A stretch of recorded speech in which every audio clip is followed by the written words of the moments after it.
In Volume 9, Ruby plus Jaune and Neo are going into a new world, literally. And we don't really know exactly what this world will hold, but it's pretty safe to assume that it's based off of the Looking Glass world, aka the Wonderland, like Alice in Wonderland. And with that, there's so many ideas that I have, and I want to talk about all of them, but for now, I want to talk about the idea that they'll be going into the past, nearing probably the end of the arc. And this may be the big season finale kind of moment. There's not going to be any giant battle between Salem or anything. It'll solely focus on Ruby and Jaune and Neo. Not unless they introduce some other new big bad within this Looking Glass world. I'd like to imagine that when they're trying to leave the world or something, they have to go through these mirrors, or they're doing something involved with mirrors, and each of them would get sucked into a respective mirror. And within those mirrors, they'd see the past. They'd go to a very important part of their life. And I think that the specific moment that they'd all go to is the fall of Beacon. Because let's be honest, that is the most traumatic moment for all of their lives, like Neo included.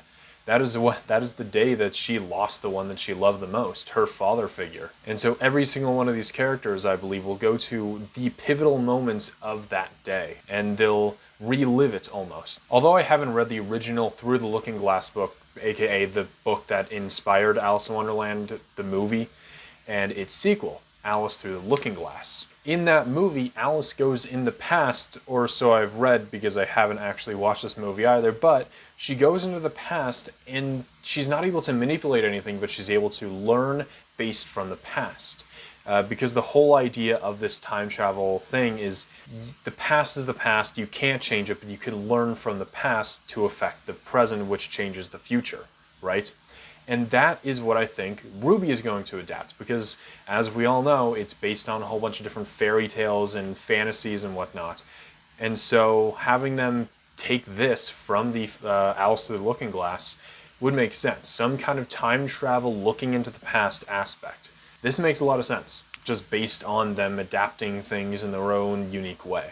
Because originally this idea of the characters going to the past was just something that I thought of, and I kind of want to make a whole what if video if they permanently went into the past, because imagine with the knowledge they have now, it'd be crazy how things would differentiate. But as it turns out, there's actual evidence to show them going into the past.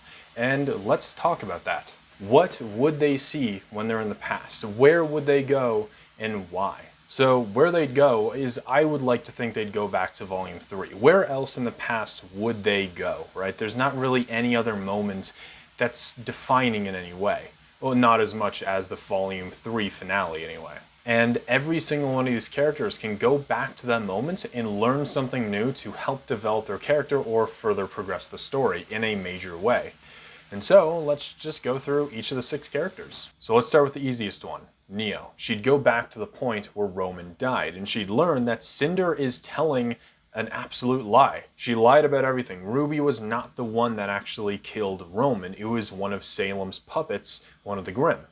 And so, Neo would not only know that Cinder lied to her, but she'd also have a reason to go against Salem because she's the one who created the Grimm, and that's what killed Roman. And so this would be a very defining moment for her character, because I imagine there'd be a lot of tension, right? The way that I imagine Volume 9 going down is it would be a strict POV of the 6 of them in the Looking Glass world. There'd be nothing of Vaco, nothing of the other characters outside of this new dimension. It would literally just the 9 or so episodes that it'll be them in this world. And, you know, within the first couple episodes, they'd all meet up, and it'd be pretty tense, I think, between everyone. Ruby and Jaune would have a pretty tense moment, Neo and Ruby as well, and I would love to imagine some kind of problem happens with Blake and Yang, which I'll get to later, and Weiss just feeling alone, I think. All of this would be very tense for the main characters, but at the same time, I think there needs to be lighthearted moments, but point is, they'd all be a little tense, especially Ruby and Neo.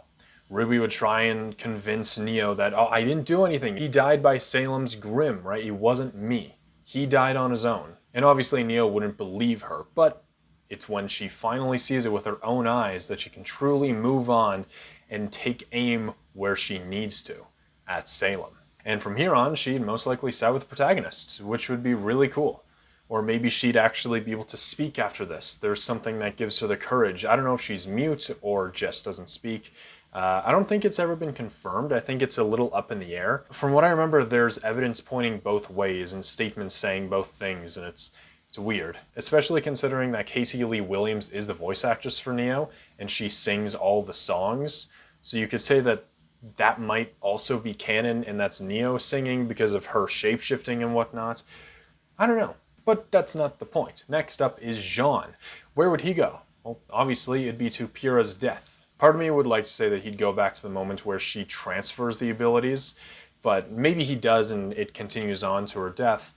But I think there's nothing really that he could do about that. Because yes, it is technically Jaune's fault that all this happened because he wasn't keeping watch. But since he's not able to change the past, there's not much of a point to him being here. And so he's just watching her and him suffer for no reason. So him going to her actual death makes the most sense. And from here, he would find a whole new hatred for Cinder, and he would want to kill her even more. And I think that it would be cool to see an actual angry Jaune, because I don't think that we've actually seen that yet. We haven't seen him angry and mad. Not much anyway. And so I think this new hatred for Cinder would be really cool. And also I think that it'd be cool is if he found out that Pyrrha never actually died, or he thinks there's something suspicious going on, because a while back I made a video, link in the iCard.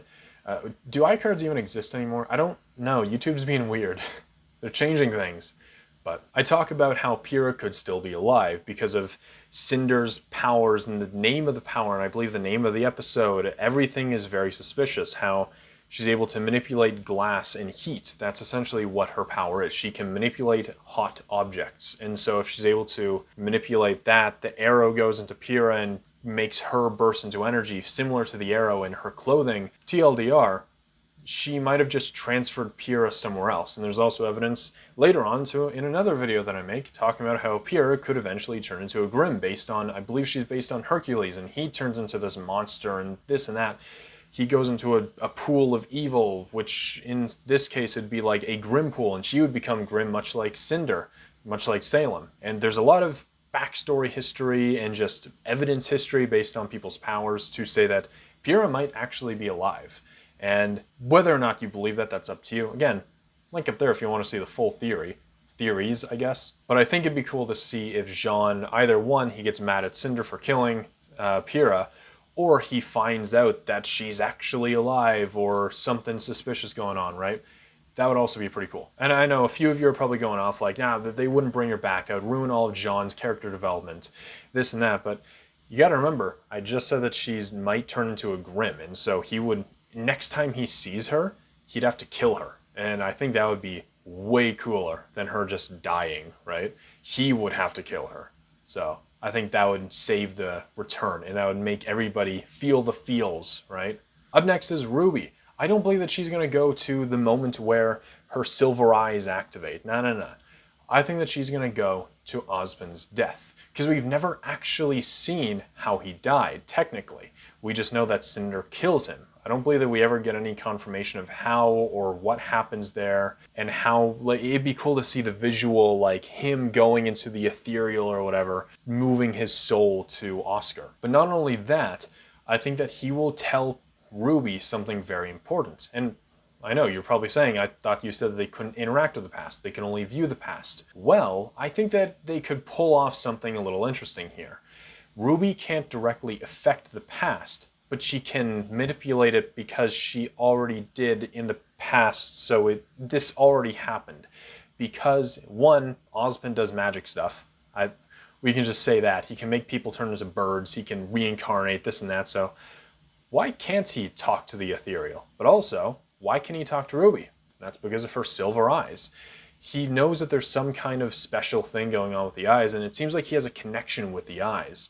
Especially with his silver hair, right? There's a big silver theme going on. Or maybe he's just old. You know what that might be at. But point is, there's a connection between him and the silver eyes. And so I think that it'd be cool if he could see through her eyes in that moment, looking back in on himself. And he can tell, like, oh, that's RWBY I'm looking through.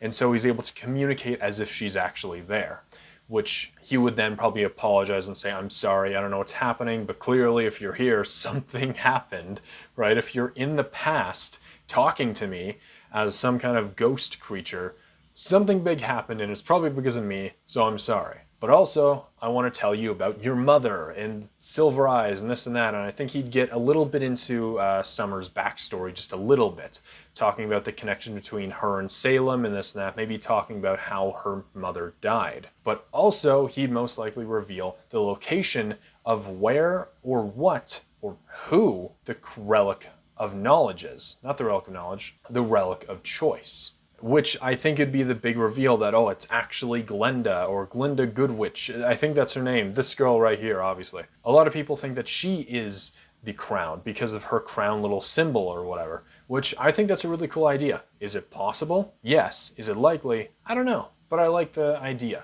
It makes it unique. And so he would tell her the location of who or slash her what or whatever. He'd give details of the relic. Because part of me thinks that current Ozpin probably wouldn't. This version of Ozpin seems a lot more secretive than the past. Even though the past version of Ozpin was keeping even more secrets. But I think that he'd understand this is a dire situation and he'd tell Ruby. And so Ruby would not only know about her mother, maybe more Silver Eyes stuff, but also find out about the relic, which that is very important moving on. I think that would be a really cool way of the characters finding out. And then current Ozpin would be like, oh, yo, well, when did I tell you that? I think that'd be really cool. That'd make a lot of sense as well, since Ruby's the main character or whatever, out of like the 20 different main characters. Makes sense if she were the one to talk to him and find out all this stuff. But moving on to Weiss. Not gonna lie, I rewatched a little bit of The Fall of Beacon. Nothing really happens with Weiss, I'm not gonna lie. Yeah, she goes through a couple life or death situations, but nothing really affects her in that moment. And it's really only until after, when she gets back home to Atlas, that she really starts to feel the effects. Like, not even Winter's involved. The whole Ironwood thing, nothing really happens with him. There's nothing that happens with her, so what moment would she go to? I would think that she wouldn't go to any moment. The way that I can imagine it is the characters would slowly walk into the mirrors, right? And that's how they'd go into the past. They think that they're going back home, but in reality they're going into the past before going home. However, with Weiss, we know the whole theme of mirror, mirror and all that, right, with her character. So I'd like to imagine she's like about to touch the mirror before the hand pulling her in and like reaching out of the mirror, pulling her in and just dragging her into this darkness where she has to face her own past in this and that. Because I don't think there's any one defining moment in Weiss's life that's traumatic or whatever. I think it's just her entire life. It's herself. I don't think that she's truly ever accepted herself for who she is. She's always tied herself to the horrible hatred of her family, and I think what would happen with her is she'd go through her family's history and the trauma that every family member has given her, and most importantly, the trauma that she gave herself. And this would be a very big defining character development moment for Weiss. And I think this is where she'd find out that Jacques died. Is that his name? I think that's how you pronounce it. Her father. Because I don't think that she actually knows that he's dead. Technically not. And I'd like for them to confront each other in some way. I think that would be really cool. And it would just be her confronting her past, confronting the Schnee family, the Atlas family, right? Or the Atlas people. The whole history of her and her generation, right? I think that'd be really cool. It'd be a neat twist on all this, right? Because it'd be pretty formulaic, right? Everyone going back to the Fall Beacon, but then there's her. It's different. So I think that'd be really cool, because we should have got a lot of that during Volume 7 and 8, but we kind of didn't. You'd expect that we did, but we got nothing regarding the Schnee family issues or whatever. Yes, we met Willow, but who cares? Nothing really happened with that. Jacques and Weiss didn't even have any kind of interaction in Volume 8. Like, literally nothing. And it's pretty crazy. So I think now is where they'd redeem themselves and actually show a lot of trauma with the Schnee everything. I think that'd be really cool. Next up is Blake and Yang. I'm kind of grouping them in together for now before splitting off for their own individual scenes, but I feel like they'd visit the same moment, Adam cutting Yang's arm off. I think it's pretty obvious where they'd both end up. However, what happens is in the scene, after Adam cuts off Yang's arm, Blake tricks Adam and she runs away with Yang. So what I think would happen is Yang would follow Blake and herself, while current Blake would stay with Adam. If any of that made sense. What she'd be doing is just staying with Adam while he stands there all angry, right? And I think that we'd get some kind of emotional scene with Adam, almost humanizing him. Like showing him slowly degrading and like becoming a little bit more mentally unstable as time goes on. Because that's something that I think that's his character, right?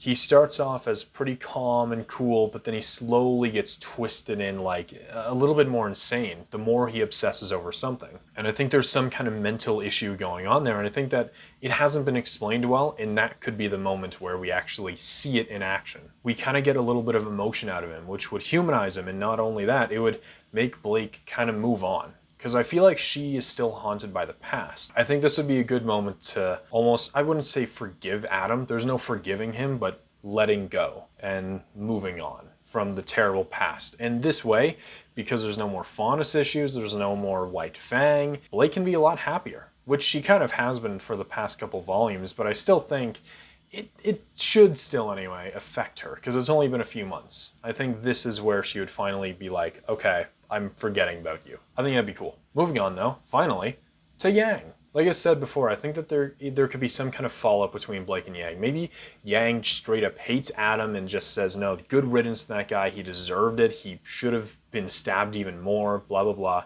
While Blake is like, can you not?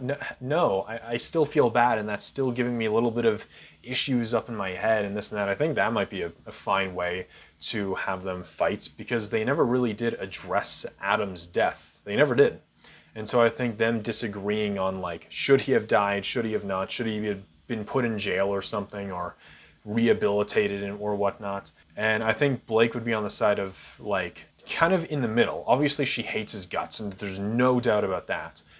But I wonder if she'd not want him to die, right?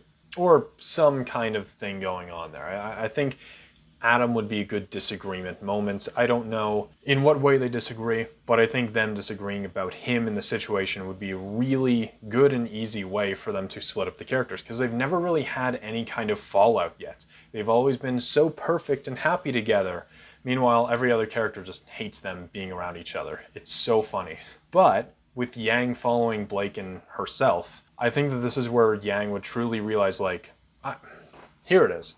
I think because Blake would defend Adam, right? I wouldn't, again, not defend, but, you know, she'd be more lenient on Adam's punishment of death, that Yang would feel like Blake hates her, or feels like that she's choosing Adam over her, right? There'd be some kind of issue there, and I feel like Yang would feel pushed aside. And I think that what would happen is she would see how much Blake is caring for her, right? She's carrying Yang like through all the rubble and everything, like bleeding. She got stabbed in the gut, I'm pretty sure. And despite all that, she's pushing through it, and she's dragging her away and like crying and everything. I think it'd be really cool for Yang to see, like, she's not choosing Adam over me. She's not doing anything. She loves me and I love her. And so this is gonna piss off some Bumblebee fans. But when they return to the real world, I think that they'd immediately give each other a nice big ol' hug. And Yang would be like, Blake, I love you. And then Blake's like, I love you too. And Yang's like, no, you are one of the most closest family I ever have. I won't ever let you go. And this is the moment where Bumblebee fans would be probably a little pissed off, because they're like, excuse me, family? No. They're supposed to be doing more than what family does, right? But no, that's not their relationship. I think Bumblebee exists, just not in a romantic way. And that's another topic that I'd love to get into for another day, but Bumblebee, there's something off-putting about it. It's not the whole LGBT thing. I don't really care about that. Blake is definitely bi. Look at how she looks at Delia, right? Their connection is very special, much like her and Sun. That's not the issue here. It's their connection to begin with. I believe Ozpin said at one point that the four girls, right, Team RWBY, are family. They're sisters, right? And that's how I've always thought of them, as sisters. And then it's weird, just these people, Bumblebee fans, are making them like do terrible things to each other. And it's like, no, that's not what family does. They're supposed to be sisters. That's how I've seen the relationship anyway. I think that it would be, regardless of how I think anyway, I think that would be the defining moment of saying, is Bumblebee romantically alive, or is it dead? Does it not exist at all?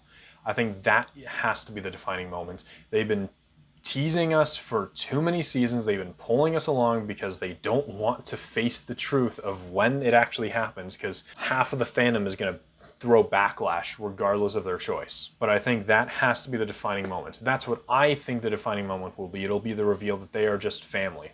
They love each other as family. as sisters, not lovers. But who knows? We'll have to wait and see if any of this even happens. And so I think that all 6 of these are very defining moments for these characters, and I think it'll make them grow in a very big way, and I would love to see this happen. It makes a lot of sense, the whole going back in the past, viewing it to change the present to affect the future, right? That's how it happened in Alice Through the Looking Glass, and that's how it could happen here. So what are your thoughts on this? Let me know down below. And what moment, if they go in the past, what moment do you think that they would go to, if not the fall of Beacon? I'd love to hear your thoughts. If you like this video, give it a like, subscribe for more of my content, and I will see you in the next video. Goodbye.